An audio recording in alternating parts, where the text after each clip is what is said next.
Hello दोस्तों, आप सभी का स्वागत है मेरे यूट्यूब चैनल ड्रीम शॉप के अंदर। अगर आप नए हैं तो मेरे चैनल को लाइक कीजिए, शेयर कीजिए एंड सब्सक्राइब कीजिए। तो देखिए, एक बम्पर वैकेंसी है जो CHSL SSC CHSL है, उसने अपना नोटिफिकेशन जो है आउट कर दिया है। ये 10+2 लेवल एग्जामिनेशन होता है। इसकी जो फुल फॉर्म है वो है combined higher secondary level examination. तो इसकी जो है नोटिफिकेशन रिलीज़ हो गया है। अगर हम ऑनलाइन एप्लीकेशन की बात करें तो 23 जून से लेकर के आप 18 जुलाई तक जो है वो ऑनलाइन एप्लीकेशन जो है अपना फॉर्म है वो फिल कर सकते हैं, यानी 23 जून से लेकर के 18 जुलाई को। अगर हम बात करें कि जो रिसिप्ट है वो आप 18 जुलाई तक ले सकते हैं। जो फ़ी पेमेंट है वो आप 19 जुलाई तक कर सकते हैं। उसके बाद जो करेक्शन विंडो है वो 2 दिन के लिए ओपन होगा, 23 और 24 जुलाई को। देन उसके बाद अगर हम बात करें Tier 1 एग्जामिनेशन की, तो वो 8 सितंबर से लेकर 18 सितंबर तक होगा। और अगर Tier 2 एग्जामिनेशन की बात करें तो वो फरवरी-मार्च 2025 के अंदर जो है करवाया जाएगा, और उसकी डेट जो है बाद में आपको जो है इन्फॉर्मेशन मिल जाएगी। बाकी अगर हम देखें तो जो एग्ज़ामिनेशन होता है वो CBT मोड में होता है, यानी कंप्यूटर बेस्ड एग्ज़ामिनेशन होता है।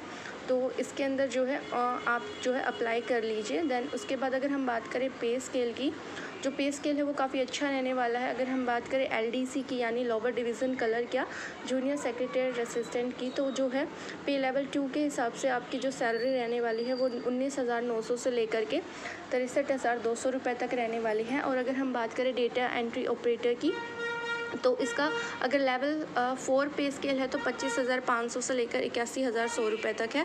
और लेवल 5 की हम बात करें तो 29,200 से लेकर के 92,300 तक है। और data entry operator grade A की पे लेवल की बात करें तो हम वहाँ पे 25,500 से लेकर के 81,100 रुपये तक है। तो आप देख सकते हैं कि बहुत ही अच्छी जो है यहाँ पे स्केल मेंशन है, और बहुत ही अच्छी सैलरी रहने वाली है अगर आप इसको क्वालिफाई कर लेते हैं तो। बट बाकी एग्ज़ाम है वो आपका 2 टीयर के अंदर होता है, Tier 1 और Tier 2 के अंदर होता है। जो है हम उसका एग्ज़ाम पैटर्न है वो हम आगे देखेंगे। बाकी जो है इसमें डिफरेंट जो कास्ट हैं, कैटेगरीज़ हैं, उनके लिए अलग अलग तरीके से रिजर्वेशन भी दिया हुआ है, एज रिलैक्सेशन। अगर हम बात करें SC ST की, तो इसमें जो है 5 साल का जो है एज रिलैक्सेशन है जो वो दिया हुआ है। OBC वालों की बात करें तो उनको 3 साल का एज रिलैक्सेशन है। और PWD जनरल कैटेगरी है उनको 10 साल का है। PWD OBC है उनको 13 साल का है।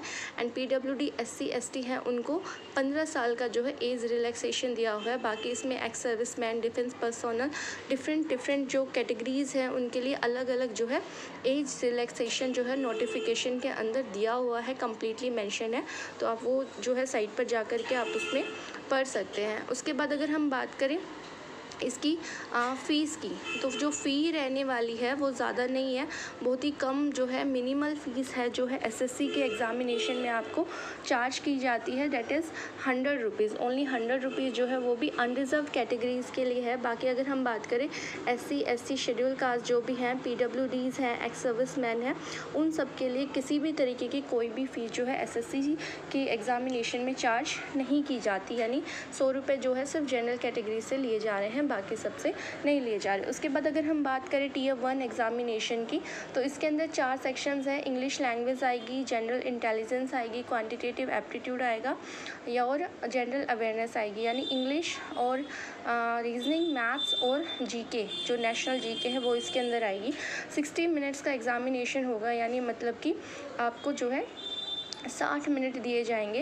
एंड उसके बाद अगर हम बात करें इसके नंबर ऑफ़ क्वेश्चन की, तो जो नंबर ऑफ़ क्वेश्चंस हैं वो 25-25-25, यानी जो ईच सेक्शन यानी चारों सेक्शन से जो है 25-25 क्वेश्चंस जो हैं वो आएंगे। अगर मैक्सिमम मार्क्स की बात करें तो क्या होगा कि 2 नंबर का ये क्वेश्चन रहने वाला है, तो जो टोटल है वो 200 मार्क्स का जो है ये आपको पेपर देखने को मिलेगा। 60 मिनट्स यानी 1 घंटे का समय दिया जाएगा, जिसमें आपको चारों सेक्शंस के जो है क्वेश्चंस को अटेम्प्ट करना पड़ेगा Tier 1 में। अगर आप Tier 1 क्वालिफाई करते हैं तो then you are eligible for the Tier 2। तो Tier 2 के अंदर अगर हम बात करें तो इसमें जो है अलग अलग सेक्शंस है। सबसे पहले अगर हम बात करें जो सेक्शन 1 है वो रहने वाला है 2 घंटे और 15 मिनट का, जो कि जिसके अंदर आएगा आपका मैथमेटिकल एबिलिटी और रीजनिंग और जनरल इंटेलिजेंस, दोनों जो है 30-30 नंबर के आएंगे, यानी जो है। और जो मार्क्स होने वाले हैं वो 3 नंबर का एक क्वेश्चन रहने वाला है, तो यानी 180 मार्क्स का तो आपका मैथ्स आएगा, रीजनिंग आएगी और जनरल इंटेलिजेंस आएगा। देन उसके बाद इसके बात करें सेक्शन बी की, तो सेक्शन बी के अंदर आपकी इंग्लिश लैंग्वेज एंड कॉम्प्रीहेंशन और जनरल अवेयरनेस आएगी।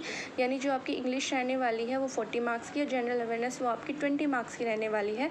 अगेन जो ये है 180 मार्क्स का जो है ये आपके टोटल मार्क्स रहने वाले हैं, यानी 60 क्वेश्चन सेक्शन 1 में रहेंगे और 60 क्वेश्चन ही सेक्शन 2 के अंदर रहेंगे। अगर हम बात करें सेक्शन 3 की, तो जो वो होने वाला है वो होने वाला है कंप्यूटर नॉलेज टेस्ट, यानी इसके अंदर जो है वो डिफरेंट पोस्ट के लिए डिफरेंट जो है नॉलेज टेस्ट होता है कंप्यूटर के लिए। फॉर एग्जांपल अगर हम बात करें दैट इज़ 15 मार्क्स, ये जो थर्ड आपका सेक्शन है यानी जो कंप्यूटर नॉलेज टेस्ट है वो 15 नंबर का होने वाला है, ठीक है। यानी 15 जो है इसके अंदर क्वेश्चंस आएंगे।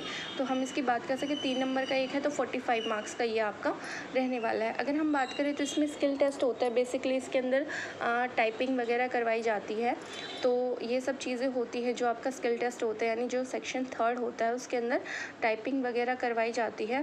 फॉर एग्ज़ाम्पल देखिए अलग अलग जो है मैंशन है, जैसे टाइपिंग टेस्ट होता है LDC के लिए, JSA के लिए, ठीक है। उसके बाद एक स्किल टेस्ट होता है DO के लिए, accepted department ministry of mention, ठीक है। तो मतलब कि जो अलग अलग जो पोस्ट हैं उनके लिए अलग अलग टेस्ट होने वाला होता है, तो ये टियर 2 के अंदर होता है।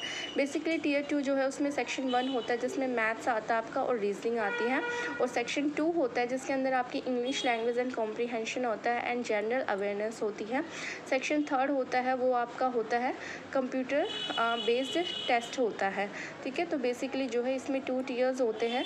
तो इसकी जो ऑनलाइन एप्लीकेशन है वो आज से स्टार्ट हो गए हैं, और आपसे आप लोग हैं जो है आप जा कर के जो है इसकी ऑफिशियल वेबसाइट से जो है आप इस पर अप्लाई कर सकते हैं। बाकी इसमें जो फ़ीस है वो अनरिजर्व कैटेगरी के लिए 100 रुपीज़। थैंक